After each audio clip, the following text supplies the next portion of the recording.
और इसी बीच बड़ी खबर बता दें, आज दिल्ली में बीजेपी सीईसी की बैठक। राजस्थान, मध्य प्रदेश के उम्मीदवारों पर चर्चा होगी, तो वहीं तेलंगाना के उम्मीदवारों पर भी चर्चा होगी। जल्द जारी हो सकती है बीजेपी की अगली लिस्ट।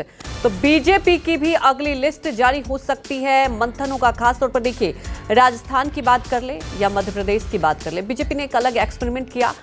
मंथन के बाद अब लिस्ट जारी होगी। मंथन हो चुका है।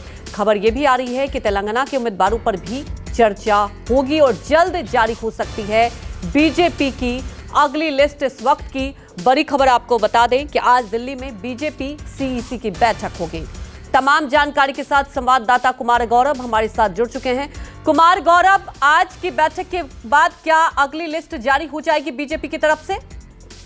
देखिए, बिल्कुल कल से आज तक लगातार राज्य कोर ग्रुप की बैठक चली है। राजस्थान और तेलंगाना कोर ग्रुप की बैठक, कल रात को तेलंगाना कोर ग्रुप की बैठक हुई और आज अभी राजस्थान कोर ग्रुप की बैठक चल रही है। उसके बाद आज शाम में 6 बजे के आसपास सीईसी है, केंद्रीय चुनाव समिति की बैठक है और उसमें प्रधानमंत्री, गृह मंत्री, जेपी नड्डा समेत तमाम जो राज्यों के कोर ग्रुप हैं उसके सदस्य बैठेंगे। और आज जो अगली लिस्ट होगी, यानी तेलंगाना की पहली लिस्ट होगी जिसमें 20-30 उम्मीदवारों के नाम होंगे, जिसमें 3 सांसदों को भी मध्य प्रदेश और राजस्थान और छत्तीसगढ़ की तर्ज पर 3 सांसदों को भी मैदान में उतारा जाएगा। इन तमाम लिस्ट पे आज अंतिम मुहर लगेगी और मध्य प्रदेश, राजस्थान, तेलंगाना और छत्तीसगढ़ की जो 4 बची हुई सीटें हैं उसको लेकर आज नाम फाइनल होगा। उसके बाद आज देर रात या कल के बाद किसी भी वक्त जो भी बचे हुए उम्मीदवारों की सूची है वो तमाम जारी की जाएगी, ये ताकि उम्मीदवार सही समय से चुनाव प्रक्रिया में जाकर अपना नामांकन करें और उसके बाद चुनाव प्रचार में तेजी से लगे। तो आज की जो सीईसी है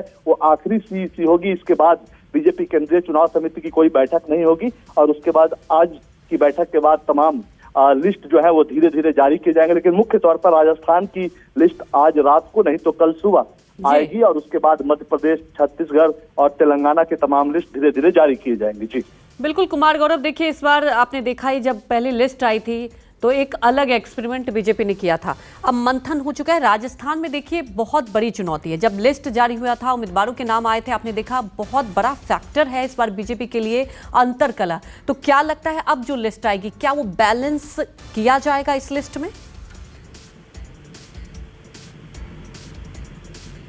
जी कुमार गौरव, क्या सवाल सुन पा रहे हैं? जी हाँ, सवाल पूछिए, आवाज थोड़ी कम आ रही है। जी कुमार गौरव, दरअसल आपने देखा कि बीजेपी इस बार नया एक्सपेरिमेंट के साथ यहां तक कि सांसदों को उतारा गया। अगर हम बात कर ले, राजस्थान की बात की जाए, मंथन हो चुका है, अब लिस्ट जारी होगी। इस बार क्या बैलेंस और क्या संयमित करने की कोशिश, क्योंकि बीजेपी के लिए बड़ी चुनौती है राजस्थान में। आप देख ही रहे हैं कि जब पहली बार लिस्ट जारी हुई थी कई लोगों की नाराजगी सामने आ गई थी।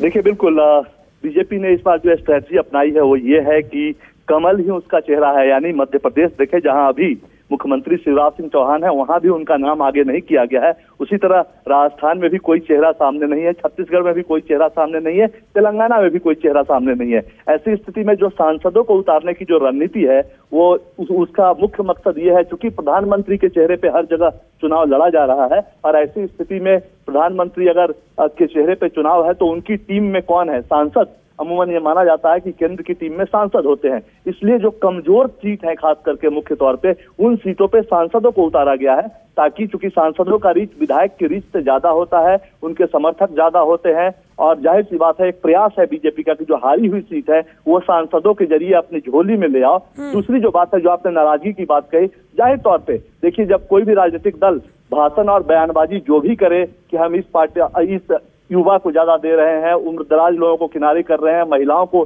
ज्यादा टिकट दे रहे हैं, लेकिन अंततः जब वो टिकट फाइनल करने के टेबल पे बैठते हैं तो उस वक्त जिताऊ कौन है ये सबसे ज्यादा मायने रखता है। वहां पक्ष विपक्ष या वो उसके करीबी है, वो प्रधानमंत्री के करीबी है, वो अमित शाह के करीबी है, ये चीजें नहीं चलती। बीजेपी लगभग 7 सर्वे बिल्कुल, क्योंकि पार्टी के लिए देखिए ये भी महत्वपूर्ण बात होती है। अब देखने वाली बात है कि अब लिस्ट जारी होगी, उसमें क्या संयमित किया जाएगा। हमारे साथ जुड़ने के लिए आपका शुक्रिया।